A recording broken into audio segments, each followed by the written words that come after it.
We need at our table of awareness the logician, but equally we need the intuitive, we need the mystic. I almost died. I was allowed to go to the very precipice of death, of life and death, and look over the edge.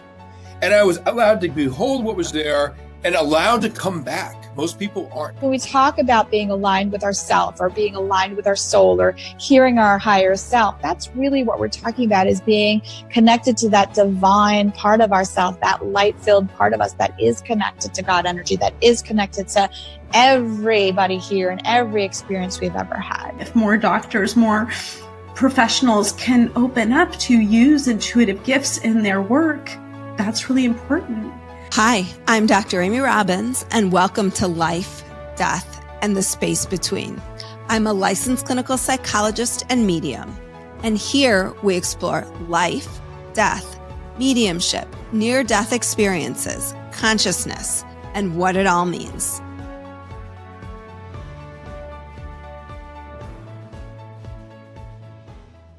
When I first heard the telepathy tapes back in early December, I was blown away. It was before the telepathy tapes became the telepathy tapes. And if you don't know what I'm talking about, telepathy tapes is a 10-part, now 11-part, now 12-part. It's a docu-series that is now turned into a podcast about non-speaking autistics and their ability to connect telepathically. But it goes so far beyond that. It talks about consciousness and what it means to be able to access these, for people to be able to access other people's minds without using words, and not just other people's minds in the space that they're physically in, but also in other spaces. And what does that mean about consciousness? And what does this mean about our ability to connect to the afterlife and loved ones that have passed? And so when I heard the telepathy tapes and when I heard Jeff Tarrant on the podcast, who had been on my podcast before, I knew I needed to have him back on again. Jeff was on at the beginning of last season. We did an episode on the minds of mediums, which was what he was researching at the time. And then he, unbeknownst to me, when I had him on, he had already taped the telepathy tapes where he went in and was looking at the brains of the non-speaking autistics when they were communicating telepathically. This episode today, behind the scenes of the telepathy tapes, will blow your mind. It is amazing to hear what he found in his research, where the research is heading moving forward, all the opportunities that might become available to us as a result of this amazing work by Kai Dickens in her Telepathy Tapes docuseries. So I am so excited for you to hear today's episode. And with that, here is my episode with Dr. Jeff Tarrant. Welcome back, Jeff, to Life, Death, and the Space Between. Well, thank you for having me back. So, wow, a lot has happened since we last spoke. And the world, and in many ways, turned upside down, but certainly in the way of how we are thinking about just bringing more people into kind of this possibility of what our minds are capable of. So take us through kind of how you got involved in the telepathy tapes. Let's start there, because it has just blown up and it's crazy. Yeah, it is crazy. And I don't think any of us were really expecting that. My involvement started, I guess, a couple of years ago. And I had actually known Diane Powell for, 10 years or so. And for people who haven't listened yet, can you just tell them who Diane is? Sure. A little bit about her. Yeah. So, she's a psychiatrist, and she said she has, had interest in this idea of autistic savants that reportedly have telepathic abilities. And so she's been kind of looking into this on her own for quite a while, and just kind of doing it on her own. And because she's independent, she's not affiliated with the university or anything at this point. But she was at Johns Hopkins, right? That's where she got her. That's where she did her training. Okay. Yeah, and so anyway, at some point she had reached out to me and said, "Hey, would you be interested in doing some QEEG brain mapping on some of these kids and adults that are non-speaking, who demonstrate these telepathic abilities. And, of course, for me, that was right up my alley with some of the other work that I've been doing with looking at brain mapping of mediums and psychics and healers and things like that. And so, of course, I said, yeah, of course. And it was about the same time that Kai got involved. And Kai is the director and the producer of the Telepathy Tapes. And so Kai was coming in town to meet with Diane, and Diane lives like 3 hours from me. And so Kai made a stop up here in Eugene and told me kind of what she was thinking. At that point, the plan was a documentary around this idea.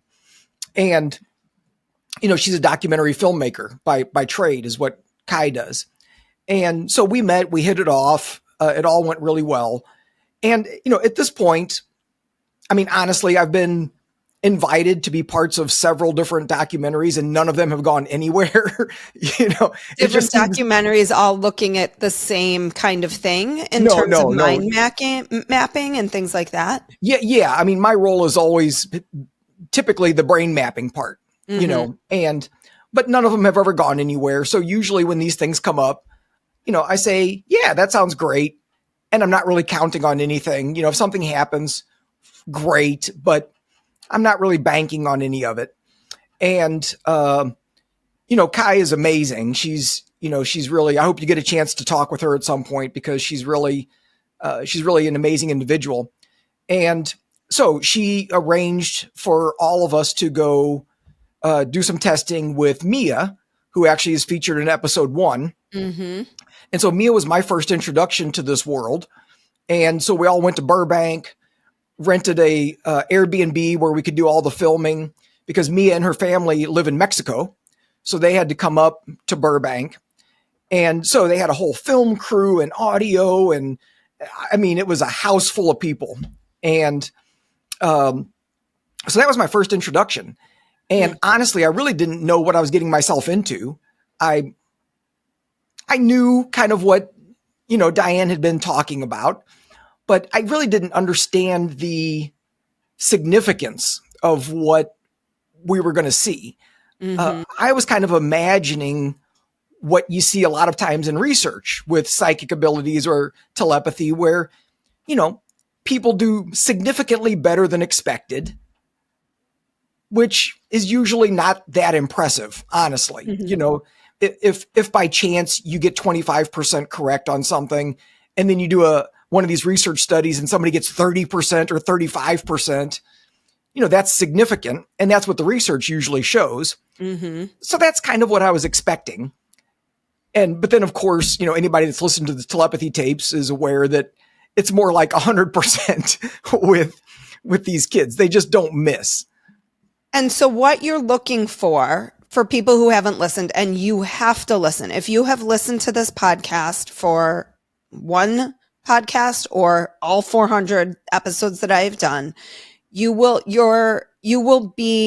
feel like everything you've listened to up until this point is truth and it is validated because the experience is, and it's that these non-speaking autistic children have the ability to read.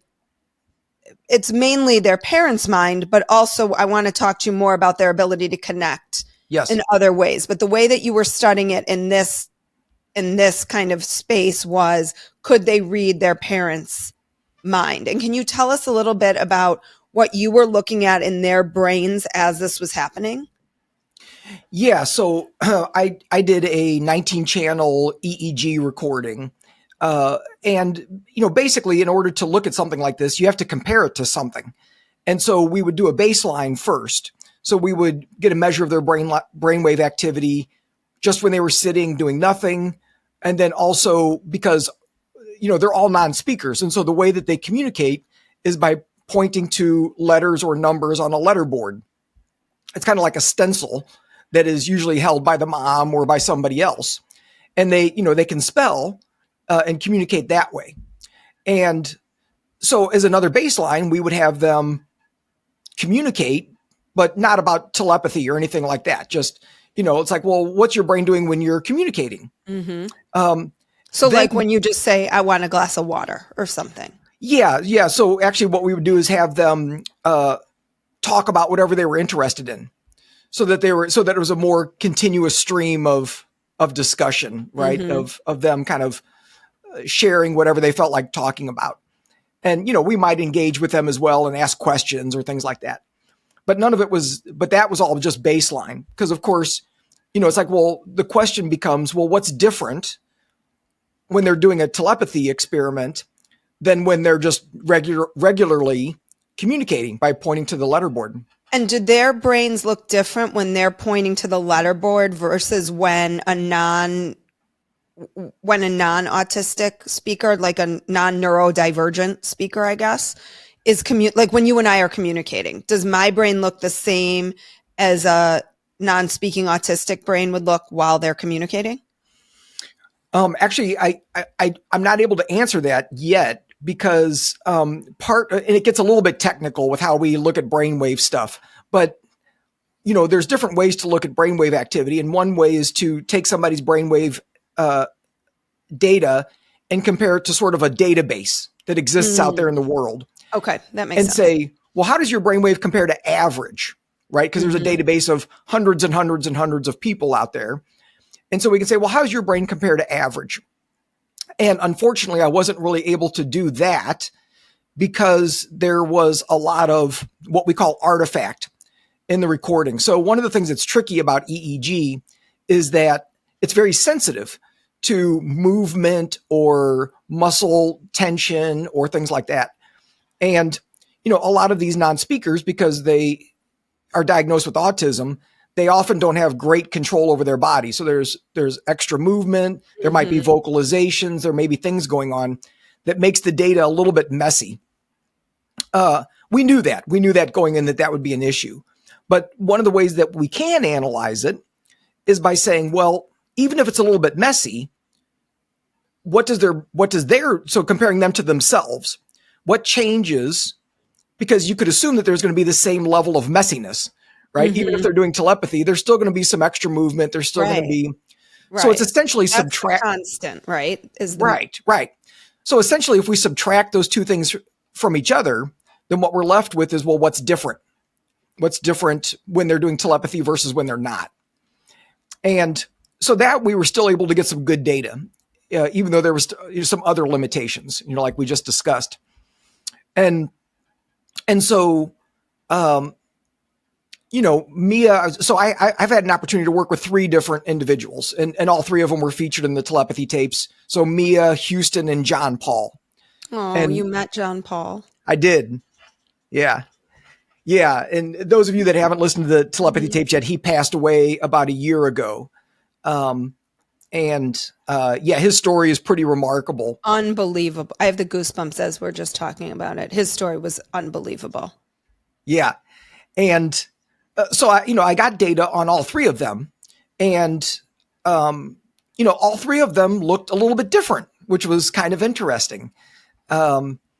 And I should know this by now with the other work that I've done, that, I've looked at dozens of mediums, and when they're doing a mediumship reading, not everybody's brain looks the same. There's some patterns that tend to show up, but there's also some significant differences. And so I don't know why I thought it would be any different, because they're all individuals as well. And so, but there were some patterns that showed up, and some things actually that were consistent with what we see with mediumship, which was interesting. Interesting for me. Right. What were the patterns that you saw, and what was consistent with mediumship? Yeah. So both Mia, because I got a few different recordings with Mia, doing a couple of different types of telepathy experiments. And then she also did this other thing, which was really interesting. I'll describe it briefly because I think it's relevant here, but it wasn't really telepathy exactly. But what it was using these colored popsicle sticks. And this was a game that her and her mom had created, when they first figured out that Mia had some special abilities.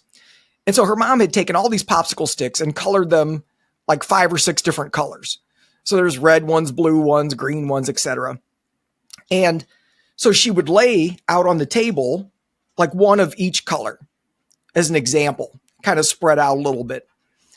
And then she had a bag filled with just a bunch of random popsicle stick colors. And so this was pretty wild because Mia could have her eyes closed. She could have a blindfold on, and her mom would pull out a popsicle stick and hand it to Mia and say, okay, put it in the right pile. And so she's got a blindfold on, and she would set them in the correct pile, like just one after another. Wow. So, all the red ones were in the red pile, all the blue ones were in the blue pile. And so this is interesting because it's not really telepathy. I'm not sure what to call it exactly. Maybe with it's 100% accuracy. Yeah, it was interesting because she seemed to be struggling initially with like the yellow ones. I think it was yellow. I could be wrong, but I think it was yellow. And as we were all watching, I think it was Kai recognized that the yellow pile was a little bit further away from her center line. And again, because Mia has some difficulties with motor planning and motor control, said, well, what if we move the yellow one a little bit more toward the center? Let's rearrange the things. And then once we did that, she was getting them all right. So it wasn't an issue that she wasn't getting it, but she couldn't get her body to get into the right place. So otherwise, yeah, she got them all right. And so, and there was like no way for her to see through the blindfold or anything. No, we were using, it's called a mindfold, which people might be familiar with. It's a blindfold, but it's also got foam around the edges. So to like block out any additional light. Okay. And I've got one that I use for, certain meditations or things like that. And it's pretty much pitch black in there. So yeah, so this was almost like, we've heard stories of kids who can develop this ability to see without their eyes. And so it reminded me of that, right? There was like, she doesn't, and I've seen another example recently of another non-speaker who was typing on a keyboard responses to things and wasn't even looking at the keyboard. He was answering all the questions, but wasn't even looking at the keyboard. And so it's kind of the same thing. Like how could he do that without seeing where the letters are? Answering the questions telepathically? Well, like if they were doing some sort of a telepathic game, or actually I think in this example, they were just having a conversation, like him and his parent or his speaking partner. But what struck me was that, he was like looking over here and, pecking away at the keyboard and responding appropriately and spelling everything correctly, but wasn't even looking. And so had he learned where the letters were on the keyboard? Is that, I guess maybe I'm not understanding.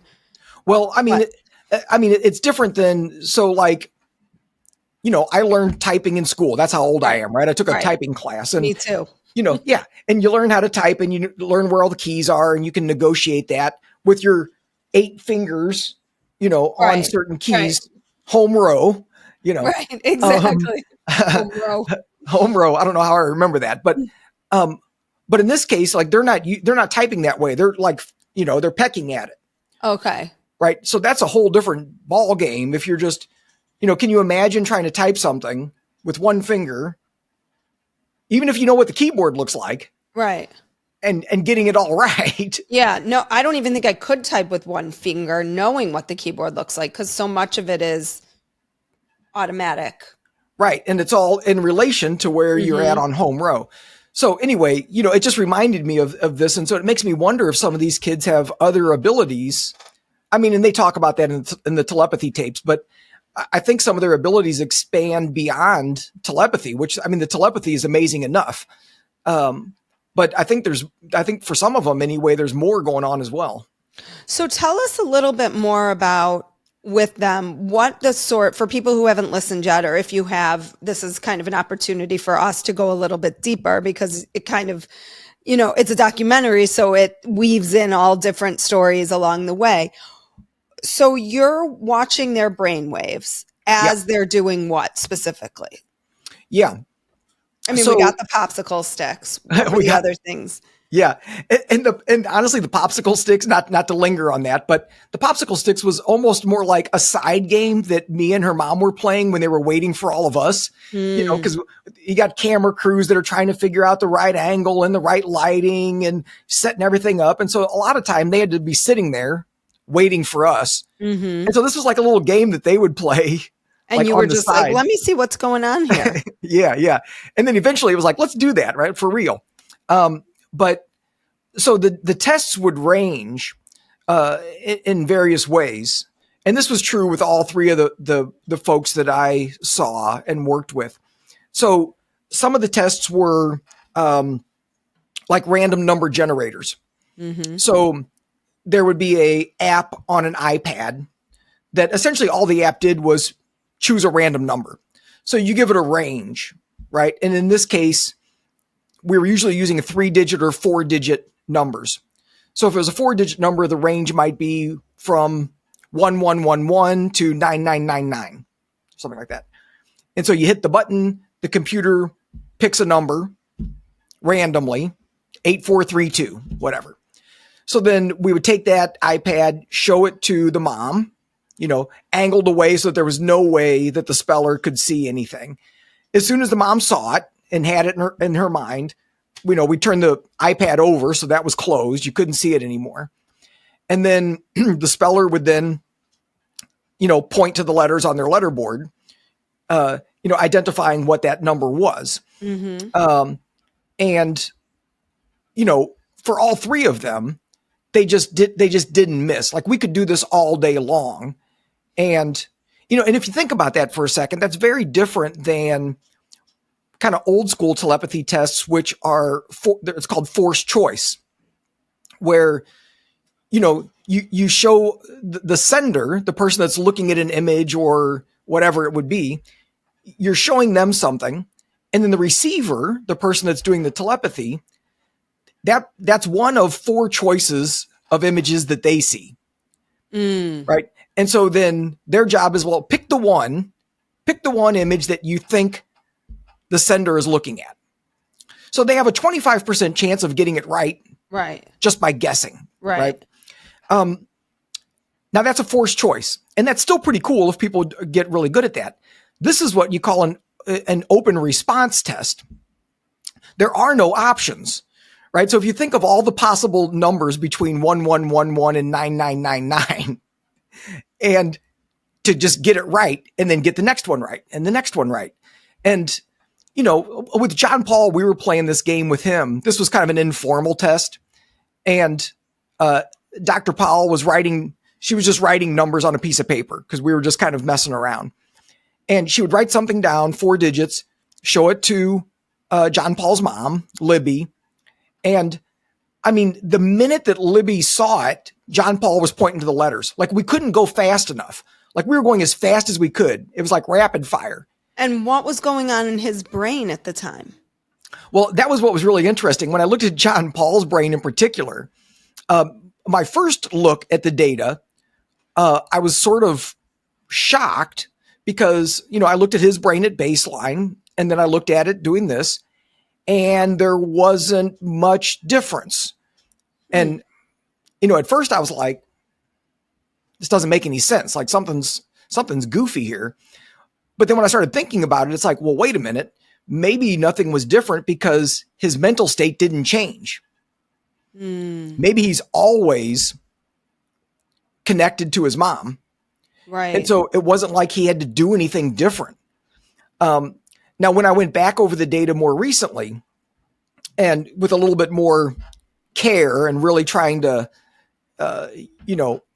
squeeze everything I could out of the data, there was a little bit of a change, and that change was in the God spot. So that back right quadrant of the brain. Mm-hmm. And that's one of those areas that... Why do you call it the God spot? Yeah. So I didn't make that term up, but I wish I had. I wish I had coined that, right? Like, It's a great term. It's a great term. But actually it came from some researchers at the University of Missouri, actually my alma mater, which is sort of interesting. And this researcher's name is Brick Johnstone. And he was looking at people with traumatic brain injuries. and specifically in that region of the brain, in that back right quadrant.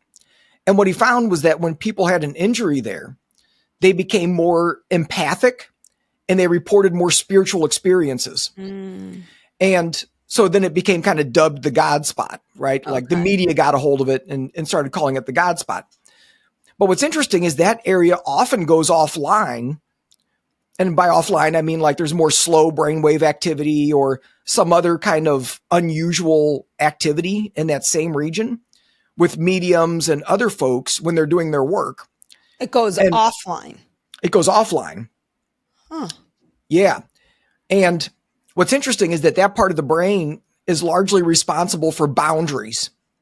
So when it's doing its normal job, then it's creating this structure that it's like, I'm Jeff. I live in this little meat suit. You're Amy. You live in your little meat suit. We're completely separate. Like that's what it's supposed to do. And so I think one of the ways that some of these people are able to connect the way they do is by shutting that part down. But not consciously shutting it down. No, just somehow they're able to. Do we know if they shut it down or if it was never fully developed in them? Like, would there be a difference? It's a good question. And again, I can't quite answer that because of the difficulty with the data analysis. But what we do see is that it became less active when John Paul was doing telepathy. Same with Mia. Mia showed that pattern in that spot as well during a couple of tests. And so, the theory is that, what the brain is doing normally is inhibiting things. It's stopping some of these abilities. And so you have to kind of get the brain out of the way. And, this seems to be an area that maybe is really important to get out of the way. And for some people, it's just easier for them to do that. It's just, right. Whereas for others of us, it's much, that part's really strong and it's going to be really difficult, to sort of like move that aside. Do you feel like this is a muscle that you can teach to quiet? Yeah, absolutely. And in fact, we've done a couple of experiments using neuromodulation technology and even some neurofeedback. And so, with neuromodulation, you're using some sort of technology to externally send some sort of a signal to the brain that either activates it or deactivates it, depending on kind of what you're doing. And so we can use technology to kind of artificially shut that part down temporarily or at least a little bit. Right. And so I feel like it's a good sort of training wheels kind of an approach. Right. So for people who are wanting to develop these abilities, whatever they are, whether it's mediumship or maybe telepathy as well, how do you kind of get that part of your brain out of the way? And so we may be able to use technology as kind of a way to help. So what do you think this says about consciousness and where consciousness resides? Like, what's happening? What was happening in all of this? Yeah. $1 million question, right? $1 million question, right? Yeah. Yeah. What the F is going on here? Yeah. Yeah. They don't call it the hard problem of consciousness for nothing, right? Right. Right. Like, how does this work? Right. And I mean, of course, we don't know the answer to that, but to me, do you think we'll ever know the answer? Like, do you think we'll ever be able to wrap our minds or understand? Or is it just beyond what the human brain, understanding this is just beyond what the human brain can comprehend? I don't know if it's beyond what we can comprehend. I don't know how long it's going to take science to be able to demonstrate it, and maybe those are two different things, because I think lots of different spiritual traditions and, other different kinds of esoteric traditions have understood this for a long time, that consciousness exists in a field. It's a field of energy that is not created by the brain, that the brain is a receiver of this information, just like the eyes are receivers of certain frequencies. The only reason we see anything is because the eyes are designed to pick up certain frequencies that it turns into color and shape and things like that. Same with our hearing, right? We're just taking signals in the environment and transforming it. The brain turns it into something that we can use. And so to me, it makes me feel like maybe thought is also an energy that exists out there in the field.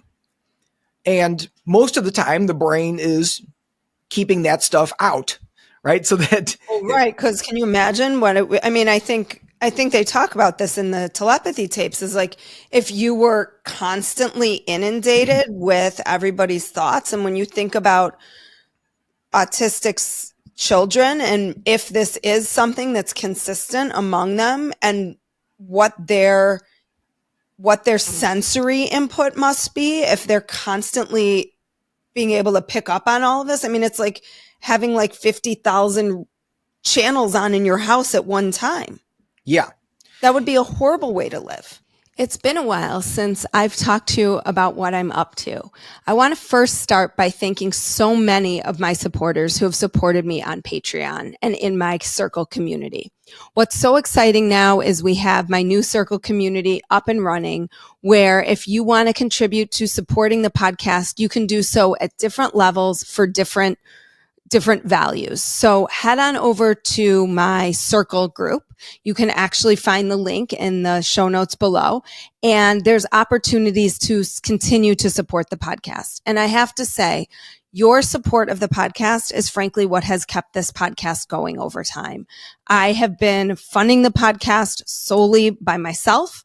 I get a little bit of money in advertising dollars, but not a lot. So anything that you can give, if you have found value in this podcast, and it's not just giving without anything back, I will give back to you. You will be a part of this community with opportunities for discounts and conversations and Ask Amy Anythings. But it's a great opportunity for you to support what hopefully has helped you over the many, many years. Also, there's so many other ways now that you can work with me. I am offering a group course called Live Your Life Backwards, which is finishing its first cohort this winter and has been absolutely incredible. There's retreats coming up. There's workshops. There's one-on-one sessions with me. So many options that we can work together. So make sure you're subscribed to my YouTube channel. Make sure you're subscribed to my podcast, and make sure you're subscribed to my newsletter, where you will get a free soul wisdom workbook to help you dig deeper into the virtues that you want to be living in this lifetime. We all need so much more spirituality now. We are in a spiritual crisis, and I'm giving you so many tools to tap into your own spirituality. So check out, and don't forget to subscribe to Life, Death, and the Space Between so you never miss an episode. It would be super overwhelming. Yeah. And actually, it's interesting because John Paul actually made a comment to his mom, and she was relating this, that, John Paul would tell her every once in a while, Libby, it's like, basically like, Mom, you need to quiet your mind down, right? Because it was like so distracting, if she was worried or stressed about something, and it was like, he couldn't necessarily filter that. And, and it even came up with some of our testing, where there was one instance, I think it was John Paul again, where, we had a whole room full of camera people and audio people and Kai and myself and Dr. Powell. And there was a lot going on.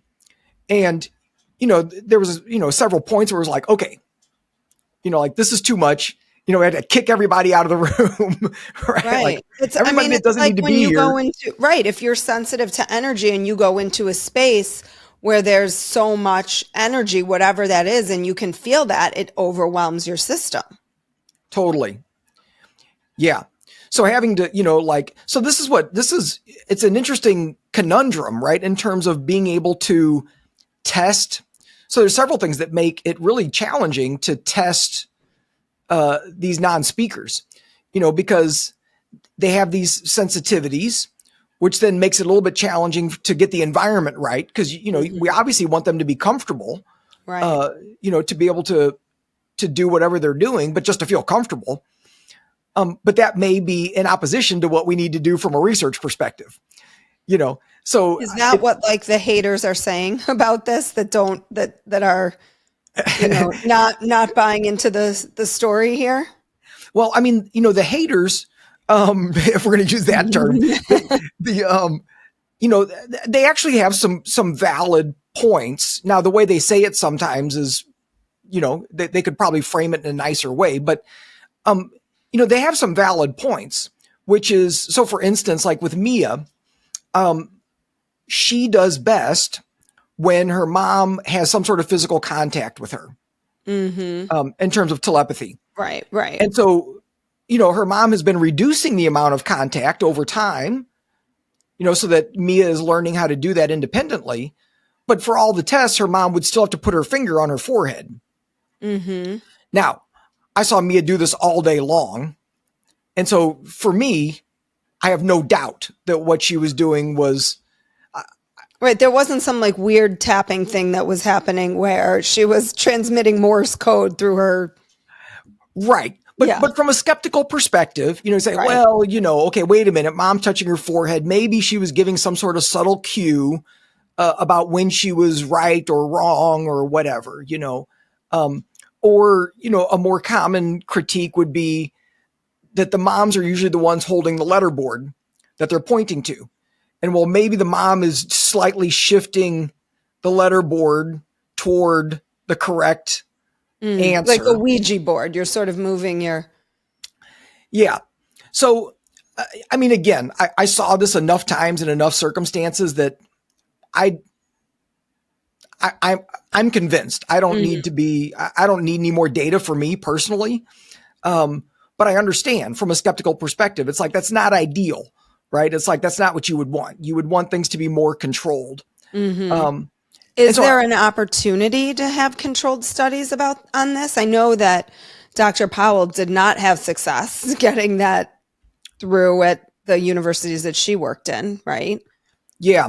And I'm actually working on a proposed study right now, and that would control for a lot of things. And actually we used part of what I'm going to describe in some of the testing, especially with Houston. And, Houston was probably, even though all of them were amazing, Houston was probably the best candidate because he had a lot of body control.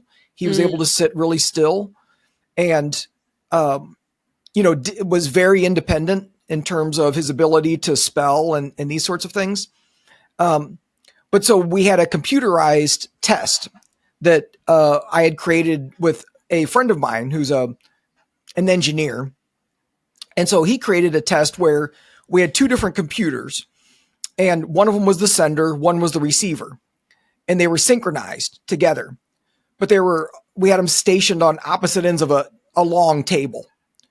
So in this case with Houston, Houston was sitting on one end looking at the receiver computer, and his mom, Katie, was on the opposite end looking at the sender computer. So they couldn't see each other's screens. They were on opposite sides of the table. His mom wasn't there, wasn't touching him at all. She was on the opposite side.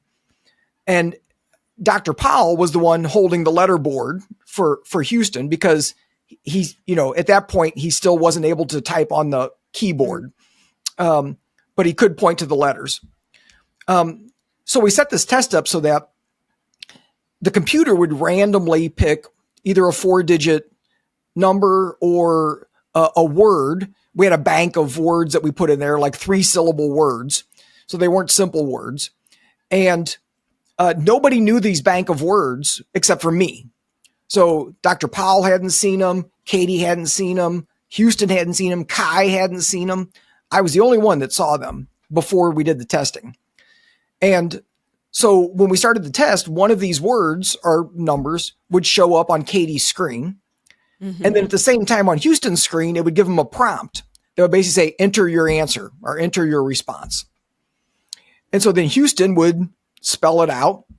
And then Diane would, transfer that into the computer, because he wasn't able to. So again, it's not perfect because boy, it'd be great if Houston could type those in himself. But there was a lot of control. Right. set And a up. lot of people witnessing this that aren't right. Yeah. I mean, we had cameras all over the place. You know, we went through the room in advance and like took out anything that was reflective. So, you know, and if we couldn't take it out, we'd put a blanket over it. So like the TV, any mirrors, any pictures on the walls, everything was taken down and moved. So, you know, like that type of a test is pretty clean. And so what we're doing right now is we're working to build that test out a little bit more so that to make it on a touch screen rather than a keyboard so that the numbers can be a little bit bigger and the letters can be bigger. Or if we do some sort of a forced choice test, it's nice and big so they can just touch the screen directly. How accurate was Houston? 100%. 100%. Wow. So this is the telepathy piece with the parent, but I want to talk a little bit about the hill. Okay. How did this understanding of this space, this, I don't even know what you'd call it, energetic meeting place? What do you even call this? Like consciousness meeting spot? I don't know. Yeah. It's a consciousness meetup apparently for non-speakers. But what's fascinating is that speakers, like teachers and things like that, were starting to be able to have access to it. Yeah. And I don't know if you listened to the most recent episode, the kind of extra bonus one that just came out. No. So Oh my ago. God. I was trying to like go so slowly because it was so good that I didn't want it to end. Yeah. But I finished it like a month ago. So I didn't realize that another one dropped. Okay. Yeah. It's kind of a little bonus episode and it features this young man who I got to talk to recently, and he's not autistic. He's verbal. But he has been volunteering and working with, you know, some of these non-speakers, and he's got his own story. And so, you know, everybody can listen to the episode, but he managed to get himself to the hill a couple of times. I think 3 times he's managed to get himself to the hill through his own sort of meditation practice. Mm-hmm. And, you know, he got confirmation afterwards because, of course, you know, afterwards he was kind of like, was I really there or was I just making stuff up? Or Right. Which is, I think, what anybody who feels like they're connecting to something non-embodied feels sometimes. Or in this case, embodied, but I think, you know, how we've typically talked about it is disembodied. Yeah. And for folks that are listening, if they're not, you know, just to clarify. So when we're talking about the hill, it's a term that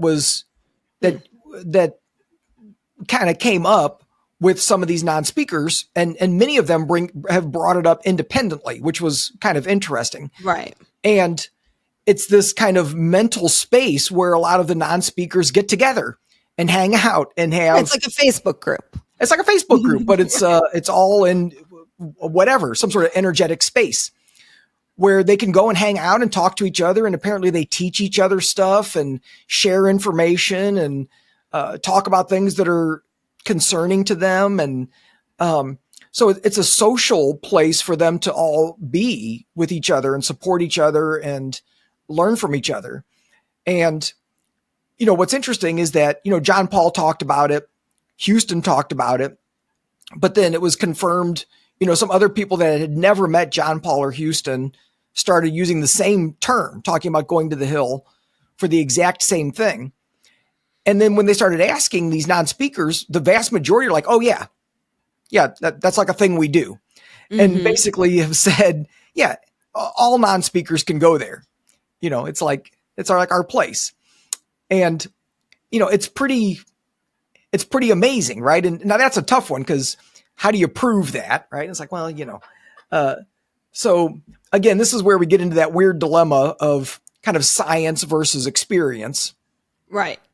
Like, does that not constitute science if it's not in a controlled setting, right? Right. Yeah. And, you know, and I've been working on some ideas of ways to kind of confirm some of those things, you know, or because actually that computer program that I was talking about, one of the things that we're going to be able to do with that is be able to do that kind of testing remotely so that, you could be in your studio wherever you're at, and you could log into the system and be the sender or receiver or the administrator. And so you could assign roles to different people in different places. Like go to the hill and communicate with this person. Right. And let's see if what we're going to tell you what to communicate, and we'll see if they can pick up what to communicate. Exactly. Oh my God, that would be amazing. Yeah. So how could this, okay, so also I want to add on, everybody's going to listen to the tapes after they get off this, listening to this. If you haven't already, I've been like promoting it on my social, but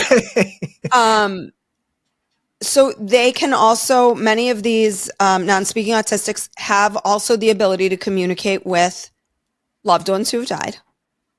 Yep. And take in that information.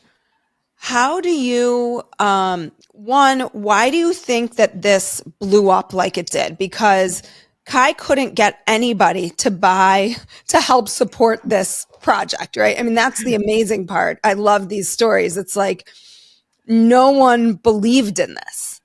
Yeah. I mean, and at least my understanding was that there was some interest from a couple of places. However, they wanted to add their own element, right? So they wanted to kind of transform the story for their own audience, either by trying to make it scary somehow or, wanting to bring in celebrities or something. And this is one thing I really appreciate about Kai is that, she's got a lot of integrity with this project and said, yeah, I'm not going to do that.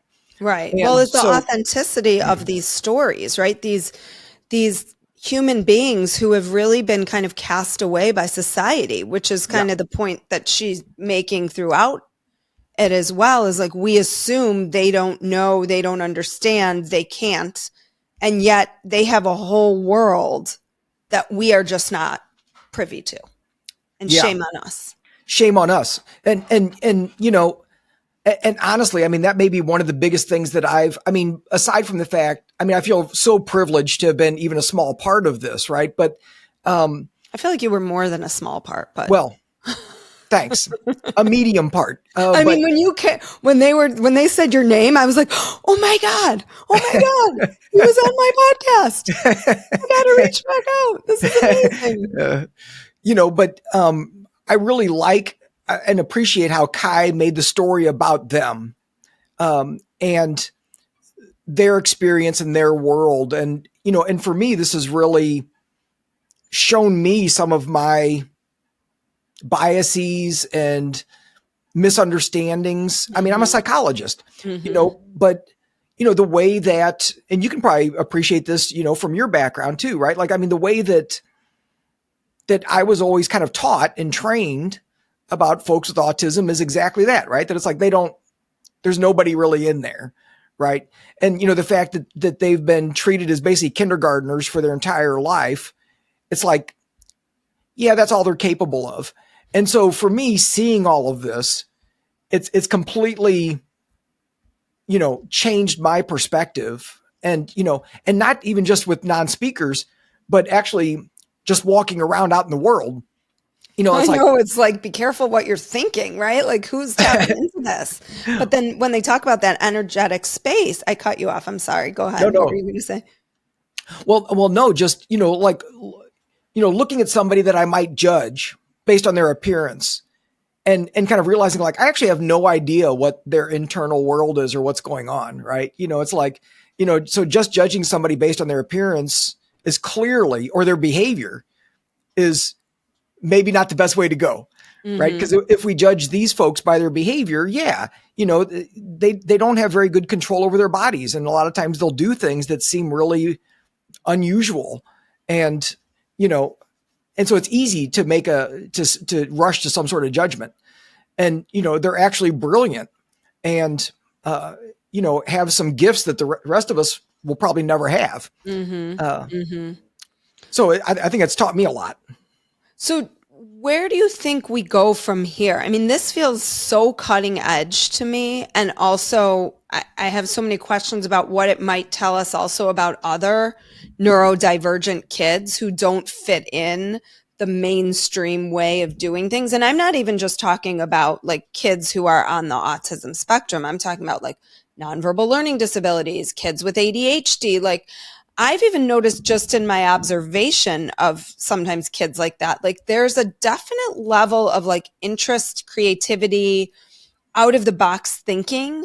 This is my problem with the traditional school system, is that it's if you don't fit in the box, there really isn't a space for you to go. It's not, it's an inflexible container. Yeah. And now I feel like we're seeing so many more neurodivergent kids in this way. Yeah. What do you think it says about, one, where we could potentially head? I don't even know if we have the capacity to manage that, because we can barely, teach the kids who fit in the box. Right. Yeah. And, I have no idea, because it's interesting. You brought this up at the beginning, like how this has just kind of blown up and kind of overnight, right? I mean, like when it first came out, it was like, oh, it's hanging in there, and it's, and then just all of a sudden, I heard about it like early November, and I was almost done, except I was going slow because I liked it so much. And by the time I was done, it was like, I was seeing it everywhere. Number one on the charts, Joe Rogan. Like, I don't know if suddenly it got into my hill, like it was suddenly in my consciousness because I was paying attention to it. But holy cow. Yeah. Yeah. And so, I mean, I can't speak for anybody else that's been involved, but for me, like I said, like I wasn't anticipating this or expecting it. And so, I was I've been kind of like hanging out and going like, okay, we're going to do the telepathy tapes thing. And then, hopefully Kai will be able to turn that into some sort of a documentary or a docuseries or something. And then we'll be able to do some more testing and, whatever. So it was almost kind of like, oh, we'll just wait. But it's like, now the energy is so big and it's opened up so many additional thoughts and processes that honestly, it's a little overwhelming, in terms of like, well, where do we go next? And there's so much. And so, I mean, I shared some of the research ideas that, that I'm wanting to sort of expand, but, beyond that, I don't even know, because, and we're still talking about the non-speakers. And like you said, they're like a narrow. Well, and one of the things that occurred to me, and again, some of it's from my background as a psychologist, but people have been saying this for a long time with folks that have schizophrenia or that are diagnosed with schizophrenia, is that, well, maybe the issue is that they can't filter. There's too much information coming in, and so it gets confusing, and then they start making connections that don't really work. Right. And so seem, kind of loose and aren't real.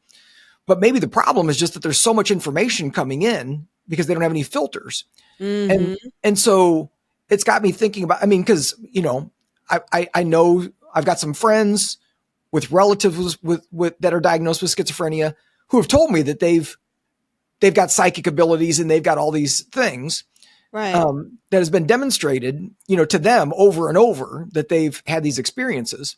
Right. And what's the difference between, I want to connect you with someone too when we're off, but that might be a good person. But the difference between a medium who's able to connect in that way and control, it sounds like, be able to control that God spot opening and closing, versus someone with schizophrenia who, this is cutting edge mental health shit here.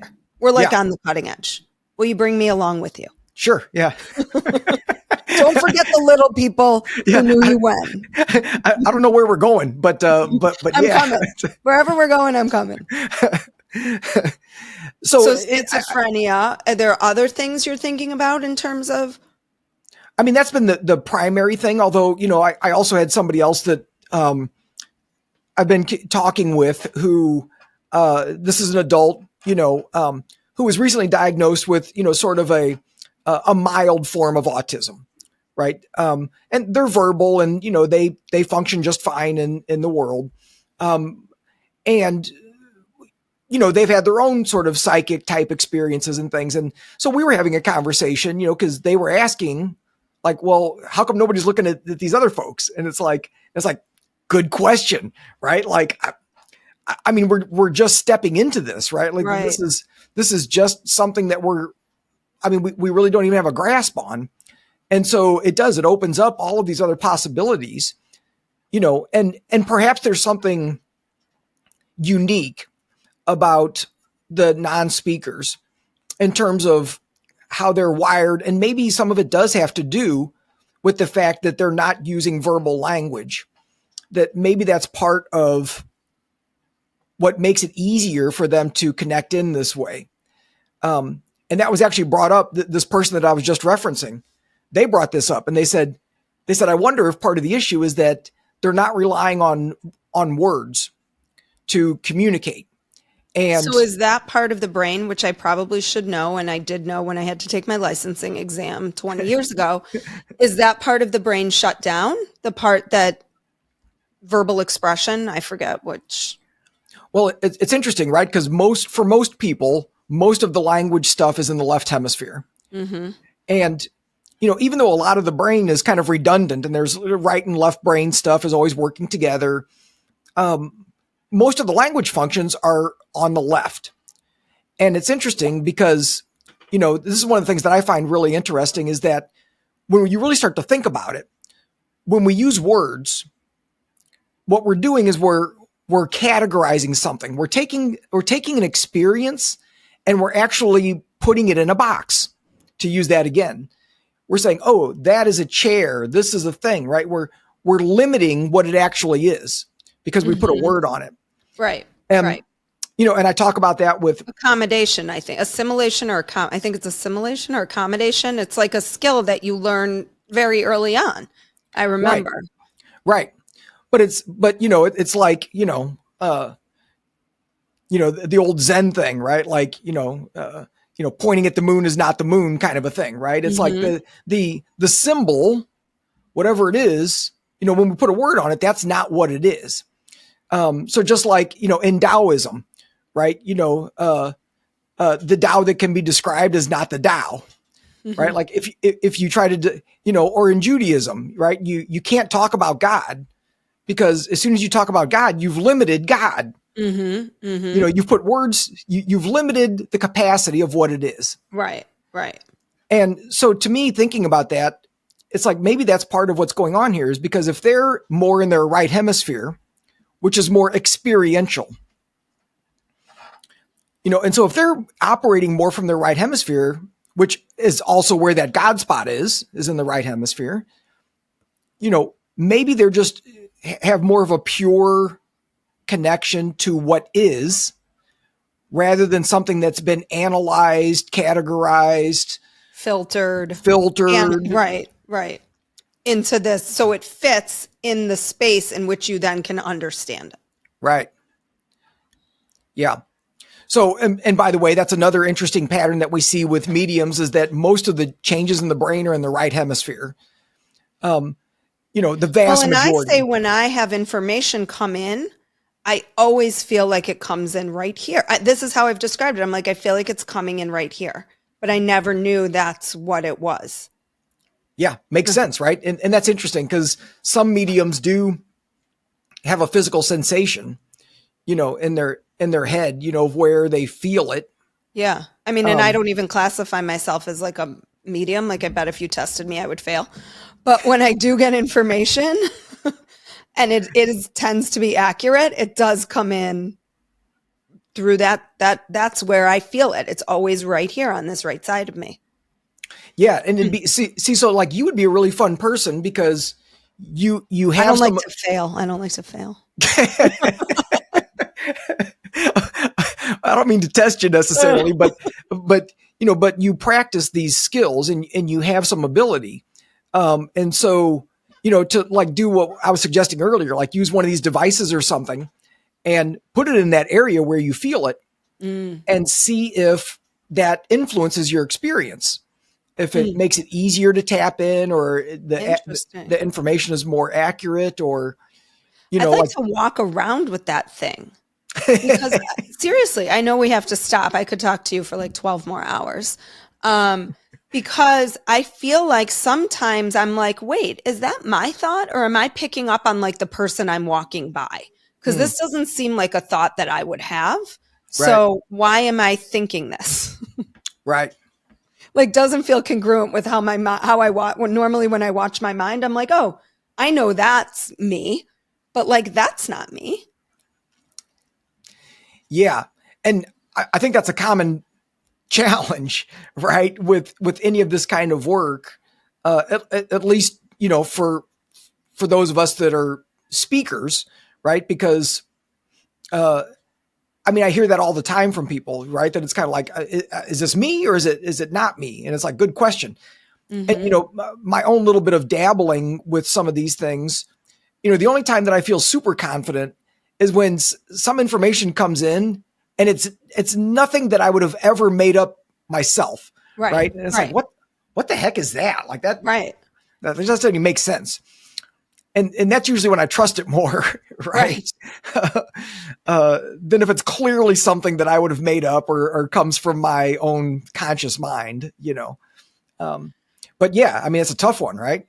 Yeah, this is fascinating. Jeff, I cannot thank you enough for coming back on, for giving us a little behind the scenes of the Telepathy Tapes. Sure. I am so excited to see season 2, documentary 2, whatever it becomes, whatever's next. If I can help promote in any way, I just think this is cutting edge of, frankly, what I've tried to be screaming from the rooftops for 5 years. I think it can change how we treat people, not just people non-speaking autistics, not just schizophrenics, but average everyday people who are coming in with these experiences, and they're not even telling their therapists about them because they're afraid of what it could potentially mean, rather than, are we opening up to a greater connection with each other and what our human potential could be?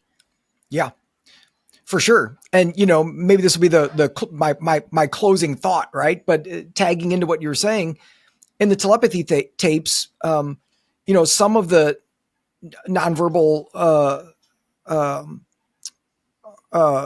spellers and that were interviewed, talk about that this is our evolution. Yeah. Is moving toward this idea of being able to communicate telepathically, rather than that, for them, words are crude.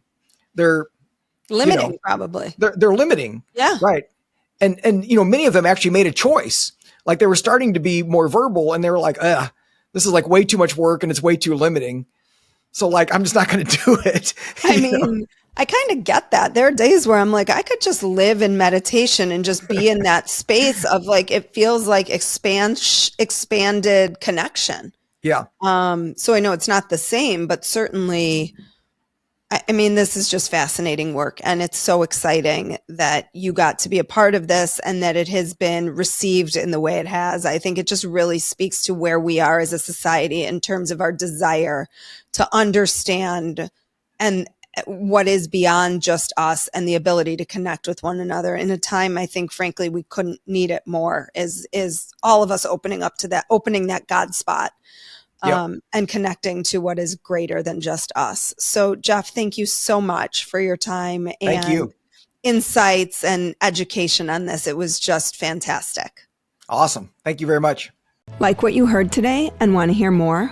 Wondering what comes next and what it all means? Head over to Apple Podcast, Spotify, Stitcher, Google Play, or anywhere you get your podcasts and hit subscribe.